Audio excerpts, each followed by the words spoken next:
This is Democracy, a podcast that explores the interracial, intergenerational, and intersectional unheard voices living in the world's most influential democracy. Welcome to our new episode of This is Democracy. Today's topic is a topic that has dominated the news for a number of weeks. It's the topic of impeachment, and we're looking in particular at the historical development of impeachment as a part of our governing system, especially in the last few decades, going back earlier, but particularly from the Clinton years to the present.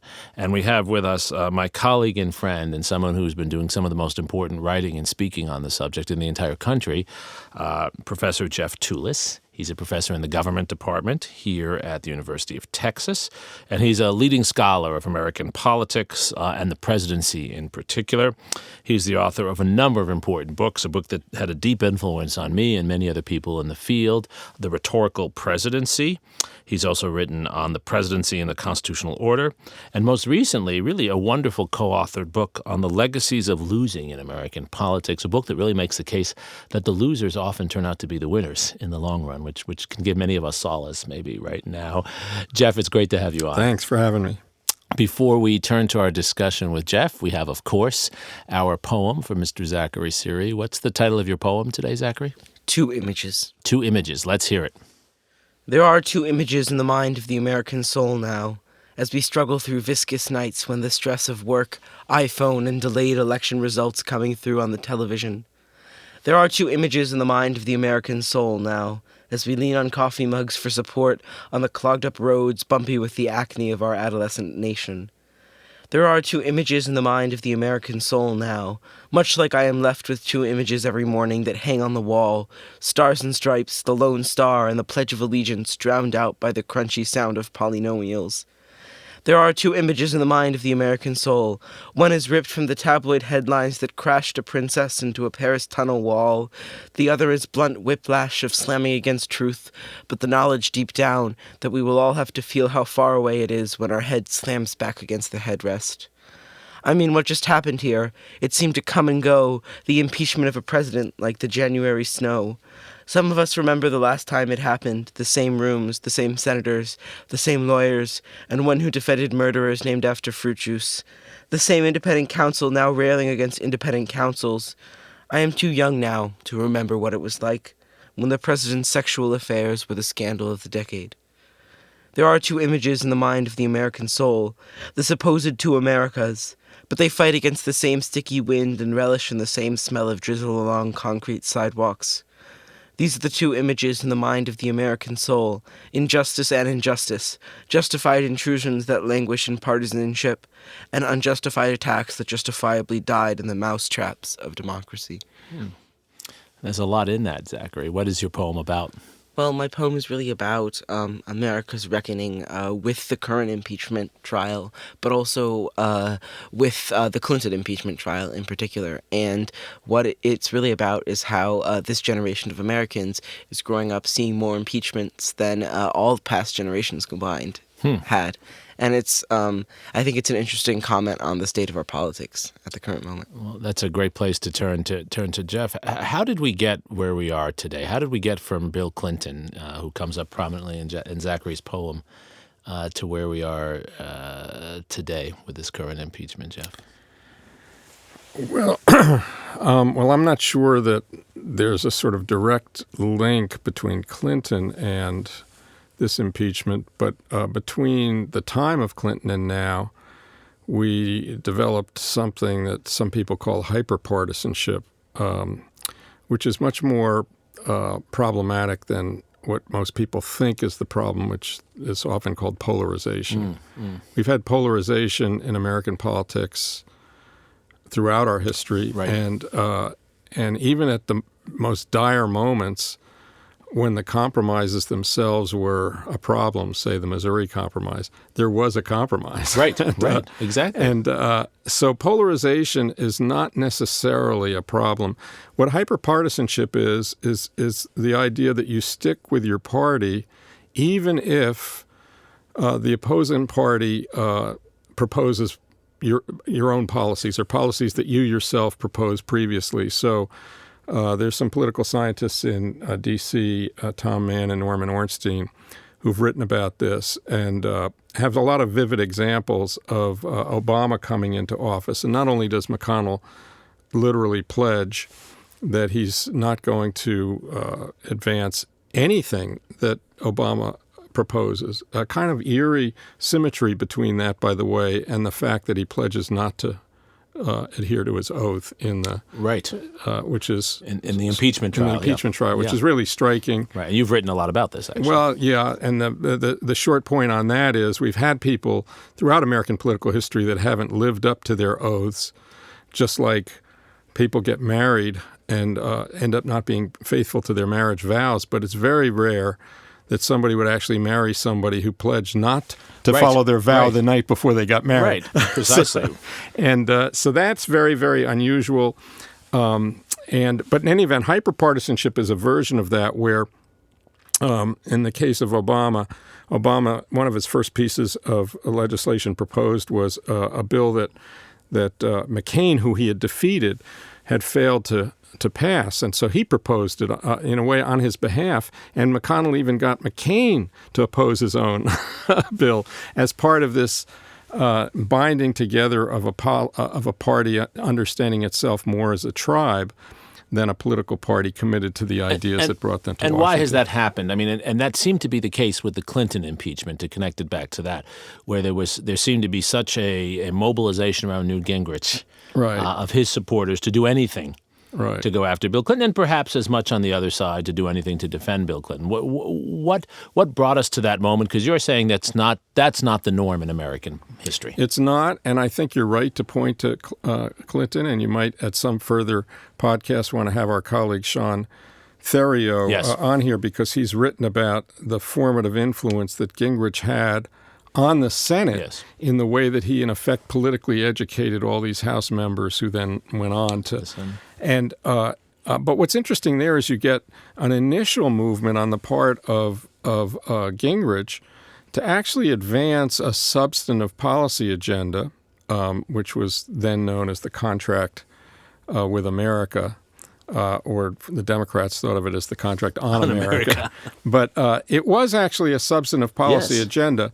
And but to do it, Gingrich both got in a position to do it and then tried to advance doing it by smashing some of the traditions and norms of the Senate in order to get the Republican Party in a position to be more powerful to advance those ideas.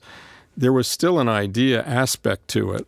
And what happens over time is that this smashing of these institutions to obtain power to advance ideas overruns the notion that you go to politics to advance ideas in the first place. Right. So, now it's about winning at all costs. Yeah, right. And so many have said, you see this in the news all the time, it will come up in the last minutes before the Senate votes on Trump's conviction or non-conviction. It's often said that impeachment is an inherently political process. Obviously, that's the case. But I hear you saying, Jeff, that this is a different kind of political process from how impeachment was intended by the framers. Is that fair to say? It is. Well, first of all, it was always intended to be a political process. The point was that there are different kinds of politics. There's ordinary partisan contestation, and then there might be high politics. And what makes it high politics is that it's a matter of contestable judgment that is not easily reducible to legal formulae, but is not just an ideological or policy difference, but is a judgment about whether somebody, for example, has abused their office, lived up to their duties, fulfilled their responsibilities, or in some way violated the Constitution, which is not necessarily codified in the criminal code. Right, and as the nature of the office of the presidency that you and I have both written about has changed, of course, the nature of presidential abuse has changed as well, right? Right. It's changed, but it's changed in a direction that was sort of anticipated. So though those people there are a lot of people in the legal world now and academic world who are known for the so-called unitary theory of executive power, they maybe have gone too far in suggesting the ambit and scope of presidential power and denying any other competing powers. They may have gone much too far in their articulation of this. I think they definitely have gone too far from my point of view. Well, and mine too. But what I wanted to stress now is it starts with a true point, which is there is this argument for unity in the executive, which they take too far, but is in fact designed to make a president a very powerful office that has certain capacities that were lacking under the Articles of Confederation that were thought needed for a new country. And so if you imagine that we didn't have any presidency at all and just said, well, what does this country need? And somebody said, we need the capacity to be able to respond to unforeseen contingencies. We need the capacity to respond to attacks quickly. We need the capacity to keep national secrets, all that sort of stuff. And then you build this institution that has those capacities. That institution is going to have an enormous amount of power, especially at the beginning of either a policy cycle or war, even the possibility of starting war. And so the notion that the three branches are coordinate and co-equal under the Constitution, which they are, means that they all derive their authority from the Constitution, not from each other. But it can't mean that they have the same amount of power at any given moment, which is often the image in textbooks on American politics, that it's always stalemate and gridlock, when in fact it's quite dynamic, so that the presidency has more power at certain moments, but that only makes sense in a republic if the Congress has more power at other moments. And in general, the way that should be conceptualized is prospectively looking forward, the presidency has more power. Retrospectively judging what the president has done, the Congress should have more power. And that structural idea is actually the most important feature of the impeachment power and the trial process, and has actually been lost in the contemporary debate. Keith Whittington, who teaches at Princeton, wrote an op-ed in the New York Times in the midst of this debate that should have gotten even more attention than it did, because he pointed out that it's the second article that's really important and that really reflects this, because the second article is defending the Congress's prerogatives, its whole panoply of powers, against the executive branch. Right. And if you don't uphold those, the Congress has no power. And you can't uphold those if the impeachment power isn't vital. Right. And this brings us actually to a question that one of our students has asked. This is Trace Suter, who's a fourth-year biology major, who asks a question about this very topic. Let's hear Trace's question. After listening to the articles of impeachment being presented against Donald J. Trump, my question is, what defines abuse of power and obstruction of justice? And knowing that there is at least some evidence against him, what more is needed to definitively say he broke these laws? And where Trace talks about obstruction of justice here, I think the reference in this case is to obstruction of Congress, which is the second article you were just talking about. So it's useful just to clarify that for everybody. The Mueller report has 10 obstructions of justice, and those actually might even be indictable crimes, but for a memo of the Justice Department saying that a president can't be indicted while in office. The articles of impeachment are obstructions of Congress, and they do reflect, as the questioner asked, the abuse of power. One thing that a lot of people don't notice is that Article 2, which is the article about the presidency, which was modeled to some degree on the executive article in the New York State Constitution. It's clearer in the New York Constitution because it's labeled in a way that it isn't in the federal Constitution. But the structure is similar, in which the president is given both powers and duties. And so the duties is the key thing, because if you don't adhere to them, you are, in fact, abusing your power.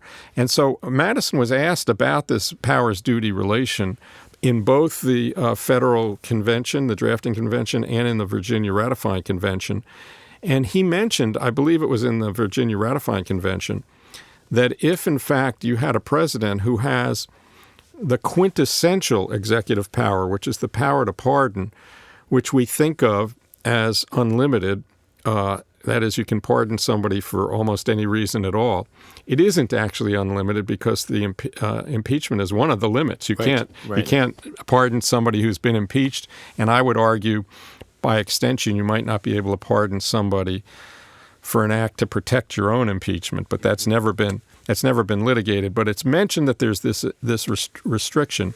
Madison goes further and says, look, it might be the case that we want a president to have this massive power, for example, because there might be civil unrest in which pardoning somebody who did something bad might actually be necessary for the domestic tranquility of the country or something like that. But that kind of extraordinary power, which we might want somebody to have, can obviously be abused. In the Clinton case, for example, he wasn't impeached for it, but on the day he left office, he pardoned a campaign contributor, right, Mark Rich, yeah, and so there's some question about the corruption of that act. But Madison's point was, look, in order for the pardon power to be robust, it obviously has to be broad, and we have to allow most of these pardons to stand, virtually all of them, except the impeachment exception. But that doesn't mean we couldn't hold a president accountable for the way that he used the pardon power, and actually said that was an abuse of office. Sure. Those 6 pardons, we're looking back on it now, and they were totally unjustified. They were done for corrupt purpose, whatever. And we're going to impeach you for that. And that was one of his examples of what it meant to abuse office. Yeah. Right. Yeah. Right. And so the obstruction of Congress here, right, the argument here is that the president has actively prevented Congress from doing exactly what you're saying Congress's role is, as retrospective judgment on the actions of the president and the legitimacy and constitutionality of those actions, right? Yeah, the president announced that they would simply not cooperate with the impeachment investigation. And that's the fundamental claim. And that's why, even though they had all these sort of back and forths about subpoenas and so forth, the basis of Schiff's position was the president had said that no matter what we did, his executive branch was ordered not to cooperate, and you can't obstruct any more than that. Which, in your explanation, runs directly counter to recognizing the role of Congress. It's delegitimizing Congress's work to oversee the president. Right. And not just in impeachment. So, for example, before the impeachment inquiry was official as an impeachment inquiry, subpoenas were issued for various officials to testify, and they were contested by the executive branch. And here's where things have gotten muddy and historically changed over time. In the 19th century, the Congress always enforced those subpoenas with their own powers and methods, including having the sergeant at arms, including holding people who refused to abide to attend Congress on summoned by a subpoena. They would hold them in contempt of Congress. Right, in jail in Congress or in the D.C. prisons. Right. And they have the sergeant at arms. Now, they didn't end up having to actually do it with actual executive branch officials, because they did it enough with private citizens connected to those officials that the officials believed that they would be arrested. Right. And so they came and testified. We're talking about people like Daniel Webster, who had been former Secretary of State and brought in to testify about State Department business, and all sorts of other people in the 19th century were actually compelled to cooperate with Congress by Congress using its own powers and authorities vigorously. And then in the 20th century, they thought it might be more efficient to use the Justice Department to enforce some of these rather than doing it themselves. Mm-hmm. And that began a kind of slide into abdication of their own power by actually delegating it, not just this, but so many things to the executive, that they lost both the memory the experience and the practice of institutional self-defense. And the Clinton impeachment is part of that story because Clinton did cooperate, but he also negotiated. Right. Congress did not simply call the people it wanted to call. There was an actual negotiation between Clinton, which you could see as a step to where we are today. Well, right? it's actually supposed to be that. To some degree, that's okay. In this impeachment debate, the lawyer for the president said, there's supposed to be an accommodation process. Well, it's not a legal norm. It's a separation of powers practice that makes a certain sense, which is that the president, out of some self-interested motive, no doubt, just as some of the congressmen might be acting out of a partisan motive, finds a constitutional argument that has merit on its own. And I'll give you one, because I can only find one, from the president's side in the current impeachment. Early on in the impeachment process, when they decided to shift and to try to make it less contestable that you could actually avoid these subpoenas, Speaker Pelosi announced that they were transitioning to an impeachment inquiry, and these were the committees that were going to conduct that inquiry. And that ramped up the significance of the claims made on the president. And the initial response by the president's lawyers was very smart. Let me just back up a little bit. In the Clinton impeachment, to do the same thing, they passed a series of resolutions that specified how these committees were going to work, how the president's people could or could not participate, and all that stuff. In the initial moment of the current impeachment inquiry, Nancy Pelosi just set it up herself. And she set it up herself because between the time of Clinton and now, the House rules had changed so that previously all subpoenas had to require resolutions, but now chairmen of committees were given independent authority to issue subpoenas. And so she said, I am just telling these committees they can use their independent authority that they have under this new set of rules. The president's lawyers smartly responded, look, the Constitution gives the sole power of impeachment to the House, not to the Speaker of the House, unless by some formal process the House has given the Speaker of the House the responsibility to carry out their will. So that they didn't, when they set up these rules for committee chairs, they didn't set up them for impeachment. They just set them up for normal politics. This is impeachment. So you have to have an impeachment vote that either says you, Speaker Pelosi, get to do stuff, or we have a resolution like we used to have. Right. And she eventually said, okay, we're going to have the resolution like we used to have. And they passed these resolutions and, in effect, reauthorized these committees. That is actually an example of the old way working and working the way it's supposed to work.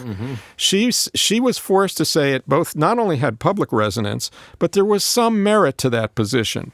And so she actually stepped up to the plate and said, okay, that was an accommodation. Right. And thereupon, the subpoena should have been... They should have, right, yeah. And then they should have then. They should have then, right. Zachary, you have a question. I was wondering how perjury and the specific charges against Clinton fit into this narrative of these changing institutions. Well, now, in the case of Clinton, it illustrates something that's sort of true in the generally untrue presentation of Alan Dershowitz. Alan Dershowitz advanced the proposition that you can only be impeached for something that is a legal criminal violation or a violation of some legal statute. It can't be for abuse of office or violation of duty or something like that. Now, that's wrong as a matter of theory. It's wrong as a matter of originalism, if you care about of any version of originalism. Framers' originalism, original meaning, every single one, it violates any structural theory, and therefore 90-some% of the law professors in the country who study this sort of thing say it's just plain wrong. However, there were lawyers sort of like Dershowitz during the Johnson impeachment.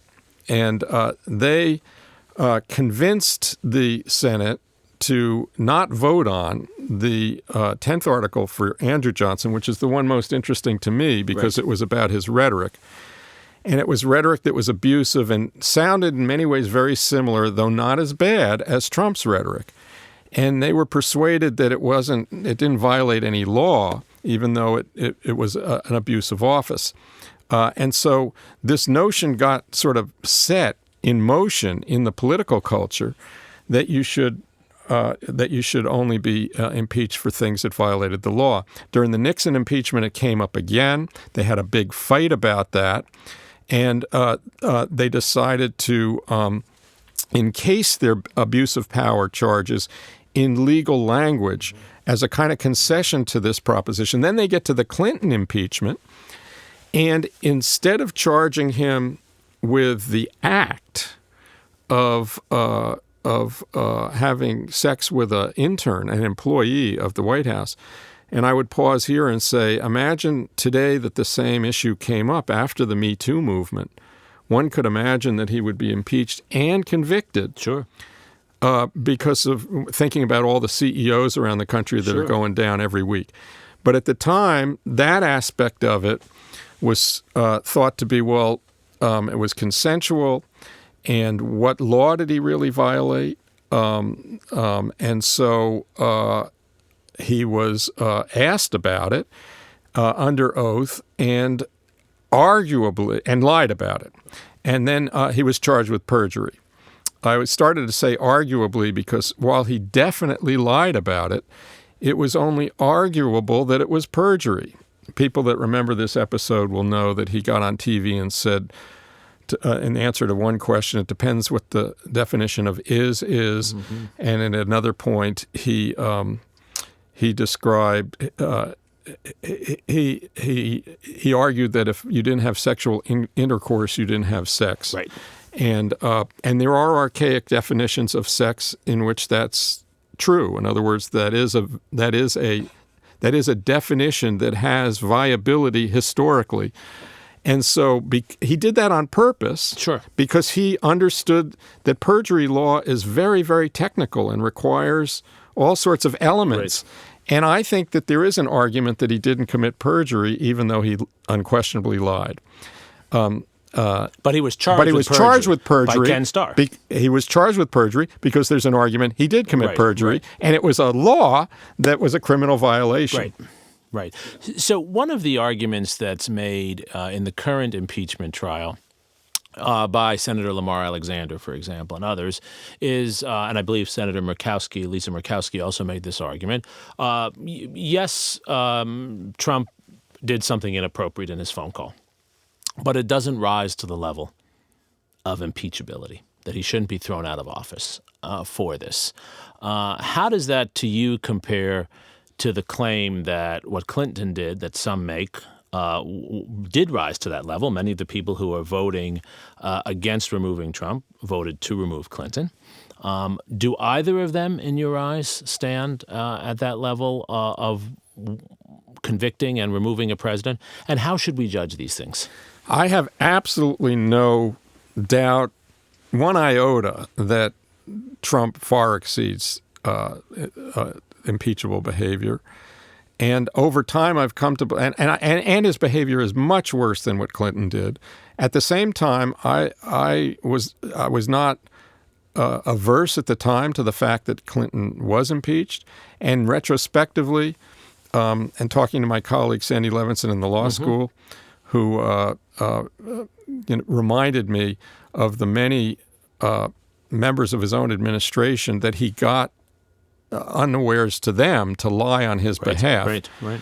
That an argument could be made that he should have been Clinton should have been impeached or forced to resign or something. And I mention all that because I think that the story that is being told in the Senate now and the story that's been told historically is that the thing that we want to worry about most in American politics is too much impeachment. Mm-hmm. Now, we've never had a successful impeachment, but the worry is that, well, if we impeach this guy, the Republicans are saying, who knows how many impeachments we're going to have. Right.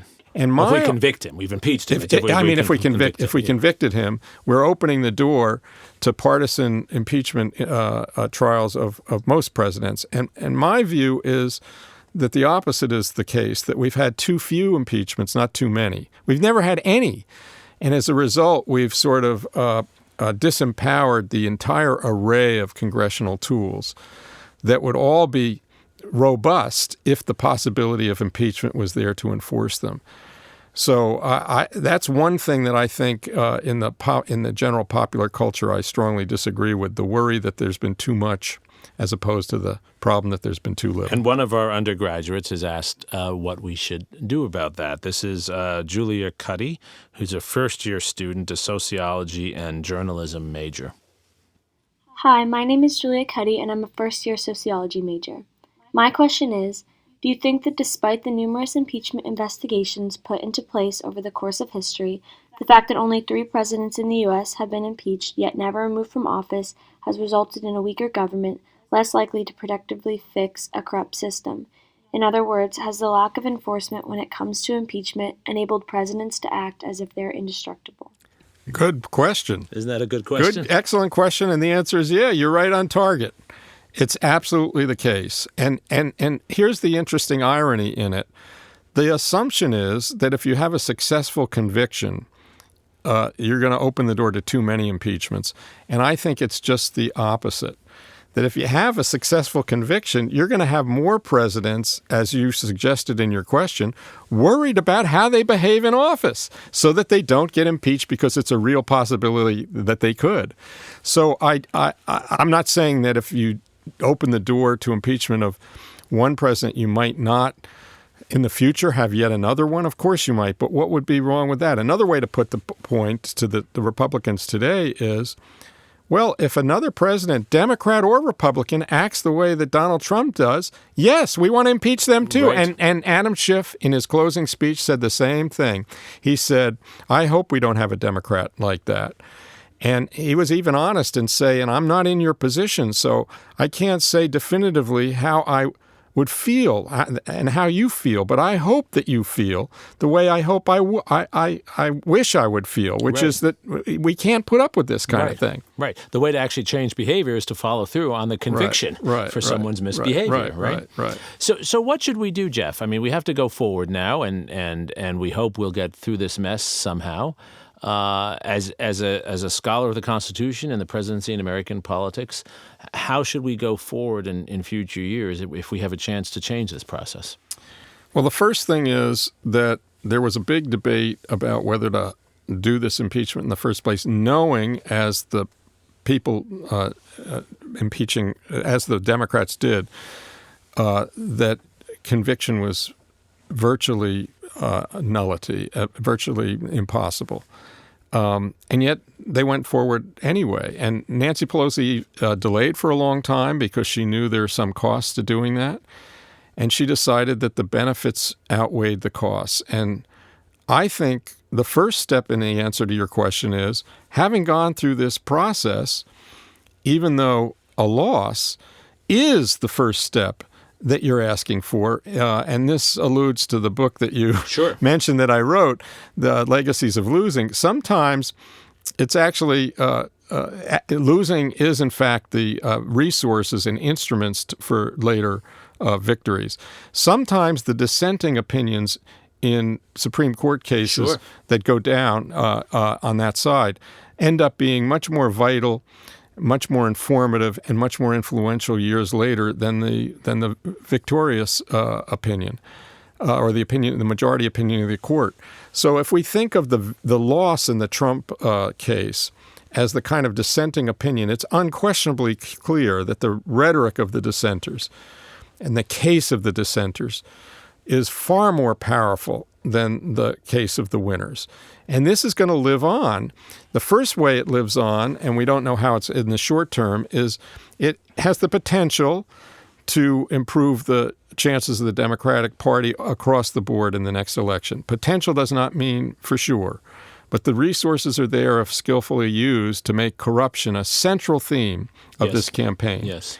And in making that case, one can revisit and also elaborate the impeachment issue, especially the effort to shut it down at the end, at the point at which one of the most interesting things is a man like Lamar Alexander says that he thinks this is highly inappropriate conduct, that he thinks should be decided, however, in an election rather than throwing a president out.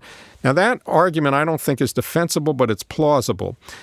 It's a plausible argument. But if it is a plausible argument, it also implies that he had no good reason not to give the American people evidence and testimony under oath about the issue he thought was so inappropriate, right. I agree. rather than propaganda in a campaign. Right. For the campaign. Right. So from his own perspective, we should have had witnesses and documents. So that will be an issue. The reason why we didn't have will be an issue. And I'm not a predictor. I'm just suggesting that these are resources that, if used skillfully, could be helpful in the short term to actually deal with corruption of the. We're in republics go down by corruption historically, and that's where we are now. Right. So, Right. And what about the process of impeachment? At the core of Julia's question is that perhaps the founders didn't anticipate the ways in which the growth of the presidency would undermine the safeguards or guardrails that they put in place. What should Congress do? What would you advise the next, if there's a Senate Majority Leader as well as a House Speaker, who really want to improve the process and improve congressional oversight? What would you suggest to them? My story is that notwithstanding Trump and Trumpism, that the long-term problem in the 20th century for American governance has been Congress, not the presidency. That if you just take Trump for a moment out of the equation, because really a lot of it has to do with his personality exploiting the office. And if you take him out of the equation, what you see is an increasingly, and to many people's minds, imperial presidency, but not because of an imperial character of the office holder, but because of the abdication and deference of the Congress to the president, delegating away their own powers over budget making and war, and not standing up to vote on the tough issues and leaving it to the president to decide, not exercising their powers aggressively, transferring power so as to avoid blame for tough decisions, all that sort of stuff. So the answer is that it's the Congress that needs to be fixed. Do I know how to do that? Not in a shorthand. But I actually think that the Congress being fixed is the fix to the problem of presidential power. That makes a lot of sense. That makes a lot of sense. Zachary, for you and your friends who care a lot about politics, you're wearing a political T-shirt now. You're following the presidential race. Is this something that could motivate you to actually elect a Congress that would actually step in? Because that seems to be where Jeff's advice takes us, right? Is that Congress actually needs to stand up to presidents on both sides of the aisle who have been doing more things that approach abuse and defy Congress. Do you find that a motivating factor? I think that's one of the benefits of going through these processes is that a lot of us, particularly young people, think of the presidency as the figurehead of American politics, as the only office that matters. And I think that these processes remind us that we have three equal branches and that American democracy is complicated. It's not as simple as one person. Right. Right. It does seem, Jeff, like we've, in the last few years, emphasized the presidency and the courts and forgot about Congress. But, your Zachary's remark just made me think that the potential here is really greater than I just imagined till you started talking because, an ordinary person, an ordinary citizen doesn't really get to know their president, personally speaking. But you can get to know your congressperson. Absolutely. And you can have real conversations with them. And you can say, I'm interested in all the policy issues you're talking about, but I'm also interested in this idea of a congressman or woman who stands up for the institution, who does the right thing, and ask, what would you do in these sorts of circumstances? And would you stand up to a president from your own party who did the kinds of stuff that Trump did? And a lot of these people are going to say, yes, I would. Yes, I will. And if they promise their constituents that, they're going to do it. Right. I think that's a great point and a great place to close. I mean, part of what we've seen, I think, in this impeachment, as we did in Bill Clinton's and in the others before, but particularly in these last two, is the vital role that Congress plays. And if Congress doesn't stand up to presidential abuses of power, those abuses will continue. It's not simply about Donald Trump in this case. And I think all of us as citizens recognizing that there's a historical imperative to pay attention to Congress and to demand that Congress stand up for its oversight responsibilities, I think is a really important takeaway. Jeff, thank you for your insights and all the work you've done around these issues. And Zachary, thank you as always for your wonderful poem and your insights as well. Thank you for joining us for this episode of This Is Democracy.